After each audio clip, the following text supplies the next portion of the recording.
Мен үмбет балқымыз, номері 57 Сарыарқа жалпы орта мектебі 8 сынып оқушысы. Мұхағали Мақатаев.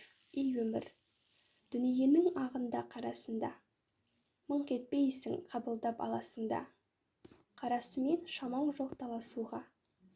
Ей өмірім, зымырап барасың ба? Жер мен көктің желпініп арасында, желге түсесің қарасуға. Құйын қуған қаңбақтай аласұра, ей өмірім, зымырап барасың ба?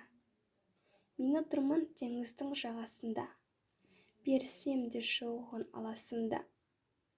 Мені тастап толқындар ағасың ба? Толқынданып өмірім барасың ба? Шаң шығарып ізінен құйындаған, барасың ба өмірім қиындаған, сыйынмаған.